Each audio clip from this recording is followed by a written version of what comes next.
Bonjour tout le monde, on se retrouve aujourd'hui pour une ouverture de colis qui vient de Maple Mart, un magasin en ligne au Canada, en fait que j'ai visité en réel lors d'un voyage. Et c'est en fait dans cette boîte ici un expansion pack. Donc j'ai plus besoin de tout ça déjà.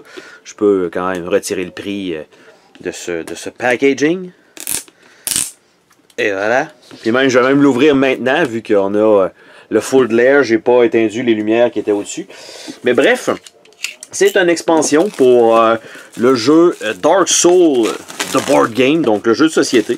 En fait, la campagne Kickstarter, ça fait à peu près 4 ans qu'elle est terminée.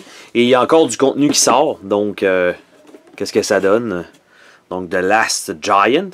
Donc, en fait, c'est ça, c'est que la compagnie sort encore du matériel, soit 4 ans plus tard, parce qu'ils ont vraiment eu beaucoup de délais dans la fabrication du contenu.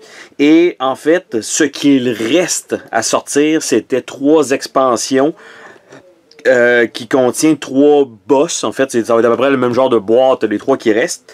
Et celle-ci, c'est la première des 3 qui restent à sortir, qui sont uniquement achetables que dans les magasins. C'est-à-dire que quelqu'un qui avait fait le pledge maximum de Kickstarter ne pouvait pas avoir accès à ces 3 boss-là, donc dans son pledge, et c'était uniquement les vendeurs qui pouvaient acheter donc ces copies-là, et elles sont maintenant distribuées donc en magasin, et j'ai pu donc en avoir une copie. Évidemment, c'est assez limité le stock de ces 3 expansions-là qui vont sortir. C'est la première sur 3, la prochaine devrait être en mai, je crois, et la dernière était, je crois, pour juillet, si je ne me trompe pas.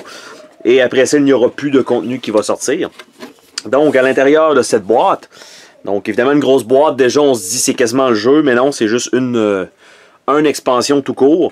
Donc, le contenu et le livret de jeu, en fait, de l'expansion est simplement en anglais. Par contre, les cartes sont en 4 ou 5 langues.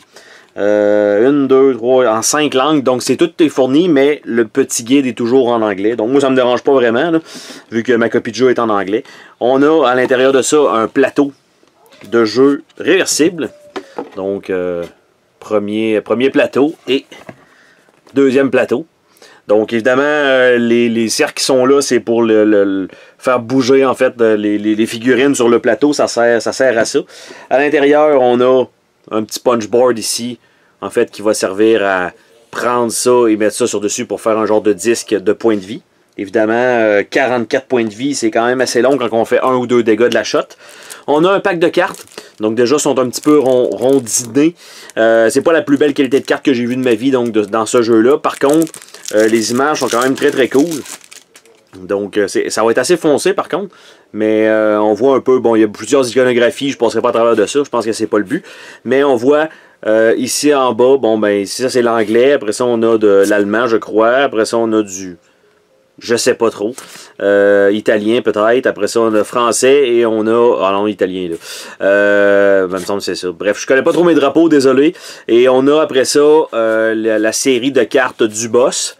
Donc tout ça en tant que tel va être déjà sleevé, donc on n'a pas besoin d'avoir de texte là-dessus. Et de ce que je vois, déjà les côtés sont déjà blancs, donc c'est déjà pas une super belle qualité de carte comme j'ai dit, donc on dirait que c'est fait un peu à la va-vite malheureusement. Et on a les cartes de spawn qui vont avec ça. Il y a aussi quelques micro-cartes, parce qu'il y a des accessoires donc de jeu qui se rajoutent. Quand on bat le boss, on rajoute donc ces items qu'il y a droppés dans un deck de cartes dans lequel on peut trouver des objets. Après ça, il y a des petites pins en plastique pour pouvoir monter la roulette de points de vie.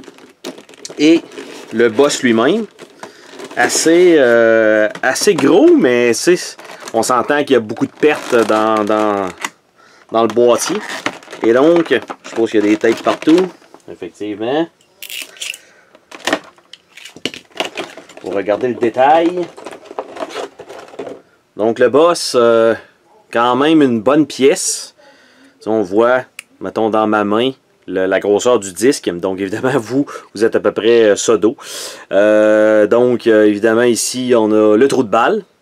Donc lui, il chie par la bouche. On a un pylône, un pilier qui est directement à travers. Ça, c'est quand même très cool. Une coupe d'épée, là, on voit de ceux qui ont essayé de le battre, mais qui n'ont pas réussi. Donc, quand même, c'est quand même bien foutu quand même. Pas trop d'excédent de moulage raté, en fait. Je crois pas, de toute façon, je peinture jamais vraiment mes figurines. Le plus que je vais faire, c'est mettre une genre d'huile qui va faire ressortir un peu les détails. C'est à peu près tout ce que je fais. Donc, quand même très cool comme figurine. Assez grosse, d'ailleurs. Malgré qu'il y a pire dans cette catégorie-là, dans même ce jeu-là. Il y en a des beaucoup plus grosses que ça. Donc, c'est quand même intéressant d'avoir le contenu parce que je sais que éventuellement, je veux dire bientôt, le contenu ne sera plus disponible déjà donc pour ce jeu-là dans les magasins. Donc en ligne, il y en a quelques-uns qui l'ont, il y en a d'autres qui l'auront probablement jamais. Et après ça, d'après moi, il ne sera plus jamais reprinté.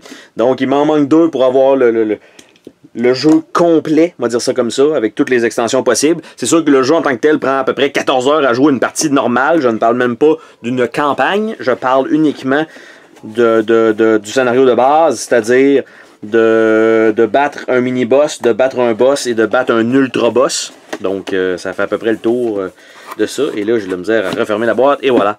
Donc, Dark Souls, The Last Giant Expansion.